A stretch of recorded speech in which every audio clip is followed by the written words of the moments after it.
Hi, it's Steve Mesplay from Wildwood Guitars. Been talking with Don Grosh today. Don, once again, what a great pleasure for us to have you visit us today. Thanks. I appreciate thanks for it. It's been fun. the time Don has given us has taken away from him building guitars. So if your guitar is a couple hours late, it's because I stole them away to do this. But thanks again for joining us. It's a lot of fun. It's been great learning about your history and as a young man and what brought you to get into fixing guitars and building guitars and how the Don Grosh Guitar Company has evolved. As mentioned earlier, now here in Colorado, joining us here in Colorado. We love having you as a neighbor, and Thanks. Don stops by frequently. One of my favorite Don Grosh stories, I'm going to talk a little bit here. Don has brought in a lot of his new models. So I can remember the first Holotron you brought in. Yeah. And I was just completely flipped out over it. And as I am with just about everything you make, with everything you make.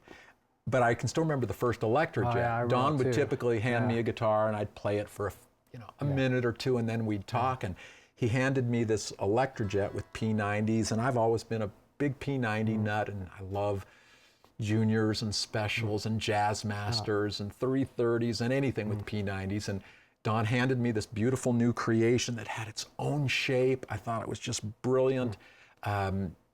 And after about 10 minutes, I remember you kind of poking me saying, Steve, what do you think of it? And I really had lost track of time, and the fact that Don was sitting in the room with me, it was an amazing guitar. Well, thanks. So I thought maybe you could share with our friends and listeners what goes into making a Grosh guitar. What makes your guitar, what do you try to build into it? How do you listen to it? What is your vision? Obviously, anybody can buy wood. Anybody can buy machinery to make them and wind pickups, but to me, there's a magic between certain necks and bodies and pickups and designs that you've obviously captured. So maybe you could share. Yeah, I mean, back to the Electrojet story. I mean, when I design a guitar, a lot of times it's for myself, and I sometimes I don't know if someone's going to get the idea, or if they're going to get it, or if it's going to go over. And when I brought you the Electrojet, you're really the first one to see that guitar completed. And honestly, my biggest hope was that you're going to just say, yes, it's not bad, it's okay.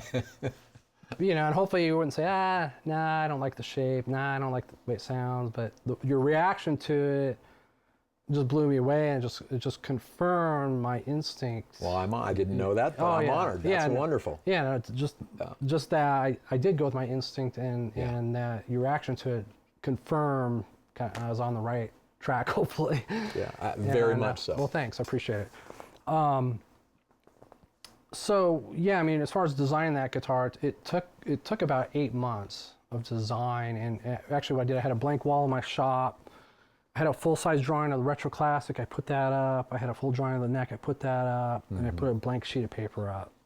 And actually, the way I started drawing that guitar, a lot of times I'll take some measurements, I'll start mapping stuff out. I actually just looked at, I had an idea in my mind, the way I wanted that guitar to look. I looked at the Retro Classic, and the upper part of the Electrojet, I drew freehand on that piece of paper. Yeah. And then I started mapping out the other areas.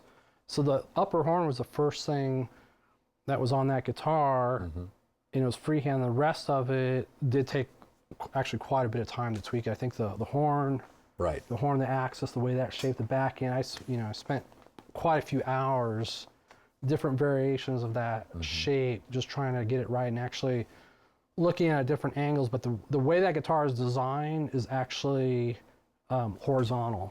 That's the way that guitar is designed, because I want to see it when someone's playing it. So it's a completely different looking guitar when it's on a stand. Yeah. That's not the way it was designed. It was designed horizontal. Right. So yeah, the design of that guitar did definitely take some time, but it was a lot of fun. And it's been fairly popularly received. Yeah, no, it's been it's actually our top selling model. Yeah. Right now, we're just trying to do different variations. On that, we have some things in the works in the distant near future that we're working on. I'm sure there are tricks up your sleeve and secrets. Shape. Yeah. So it's been a lot of fun, and So what makes you? Can you maybe talk about some of the sonic differences between different woods that you have available to you? Alder versus swamp ash, rosewood fingerboard versus maple. How they impact tone? How that impacts your design? and how you select the woods for a guitar Right.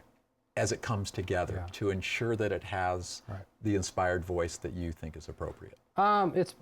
It's actually really involved because not every single piece of alder. We want it to be involved. Not every single piece of alder is the same. Not every single piece of ash is the same. Weight, tonality, it's all different. So I approach that as we bring in all raw materials. We let it season in our shop. Like for instance, body blanks, we cut them into blanks. We weigh each blank. We grade it for the grain. Right. And then from there, after I have a certain amount of wood, I'll try to predetermine what body's going to work best for, let's say, a solid body, T shape or a strat shape with a routing in the body.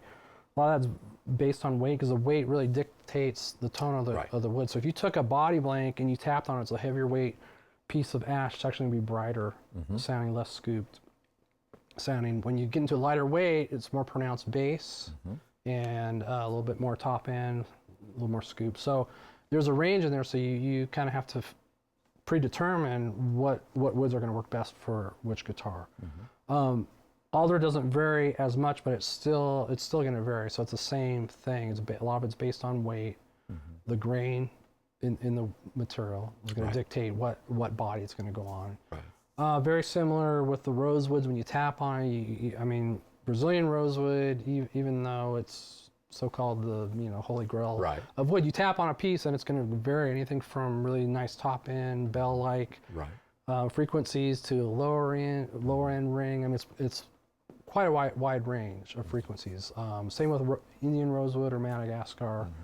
So it's really knowing what does the customer want and then try and translate what they want into a completed guitar.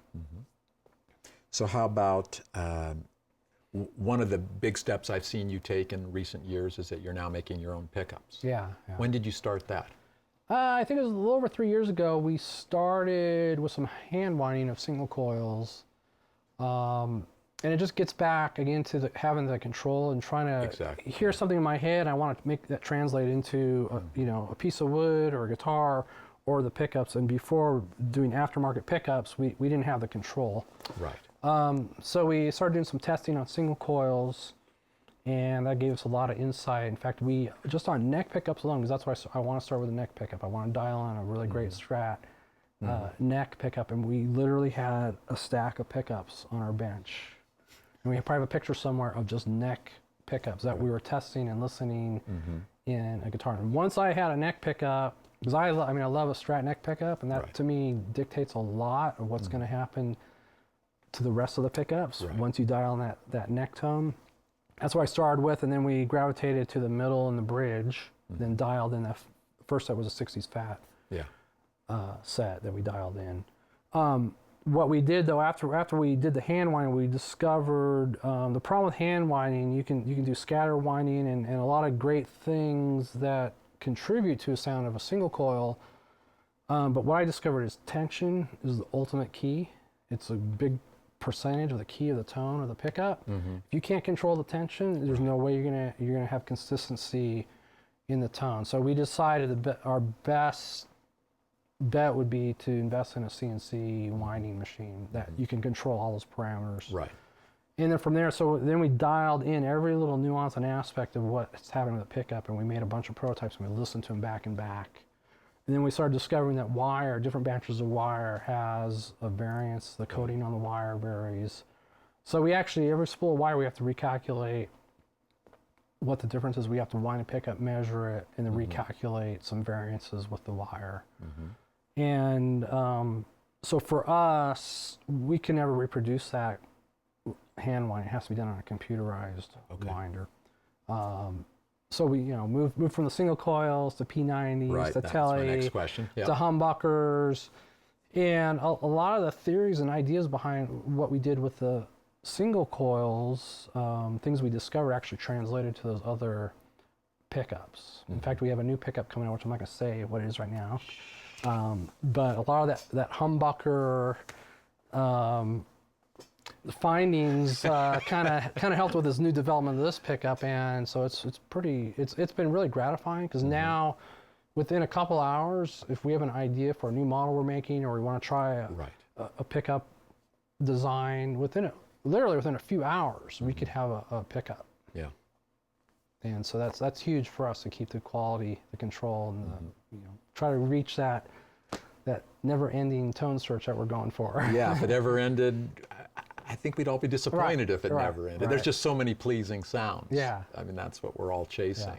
So, what's new for Grosh? Where in the next year or 2 or 3, anything we can expect out of you? Yeah, we're working on... That you can actually tell us about? Well, let me see. We're working on a few things right now. I don't know if I can say. I'm not sure if I So can in say. a perfect, let's rephrase that question. Okay. In a perfect world, what would you like Grosh Guitars to be doing, say, in 5 years? Are you thinking that far ahead, or are you just thinking... I wanted to maintain exactly what we're doing, because honestly, I think we're building the best guitars that we can possibly build. For us, we just want a little more people to know about us. Right. And so it's really about getting the message out, getting the word out of who we are, what we're doing, what we're about. As far as, expanding our production, we go in baby steps. It's never crazy. It's a little bit of time. We maybe add this piece of equipment. Hopefully we'll add this person to do this particular task in the shop. Right. But we want to maintain exactly what we're doing and just continue to expand our ideas and go with our ideas and try our ideas, even if that idea ultimately may not work.